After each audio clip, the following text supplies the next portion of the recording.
We have perhaps an unlikely ally that I want to read you their comment. I call them the unlikely ally because the group is called Gays Against Groomers. So this is a group of gay people who very rightly have identified that what the radical left has done by hijacking the LGBTQIA plus S for Satanists now, as we discussed last week, that this is not just fighting for equal rights for gay people. Not at all. This is what Gays for Groomers says. This is one of the most unique arguments against this Title IX rule change. They write, Gays Against Groomers is a coalition of gay people who oppose the recent trend of indoctrinating, sexualizing, and medicalizing children under the guise of LGBTQIA+. Our community that once preached love and acceptance of others has been hijacked by radical activists who are now pushing extreme concepts onto society, specifically targeting children in recent years. The overwhelming majority of gay people are against what the community has transformed into, and we do not accept the political movement pushing their agenda in our name. Gays Against Groomers directly opposes the sexualization and indoctrination of children. This includes drag queen story hours, drag shows involving children, the transitioning and medicalization of minors, and gender theory being taught in the classroom. The Biden administration's proposed Title IX amendments are anti-gay, and our coalition does not consent to putting this into the law.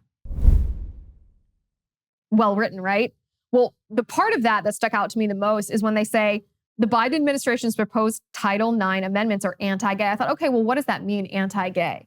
What do they mean? They go on to say, in the proposed Title IX changes, replacing sex with gender means that LGB is conflated with TQIA+.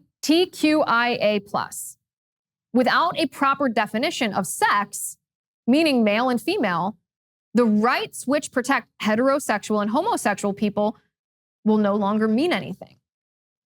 They write, this completely redefines sexual orientation. Sexual orientation is based on sex and written into law as such. However, when sex is replaced with gender in the law, then sexual orientation is redefined out of existence. Sexual orientation, which is defined in the law as heterosexual, homosexual, and bisexual, are terms which are based on maleness and femaleness. Replacing the notion of male and female with gender identity renders the term sexual orientation meaningless and will remove the rights protected under it. None of the vocabulary is defined in the new Title IX, and this leaves room for anything to be included in it. They conclude by saying, Gays Against Groomers is very thankful that gay people were recently granted legal protection in the workplace. However, the Bostock decision adding gender into our sex-based rights is harmful because sexual orientation in Title IX is not defined whatsoever. How can homosexual people be protected in law if the law does not provide a definition of homosexual? So not only does this bill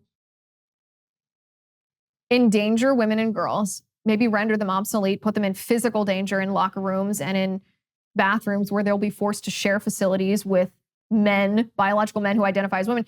This rule change, as proposed by the Biden administration Department of Education, is literally anti-gay.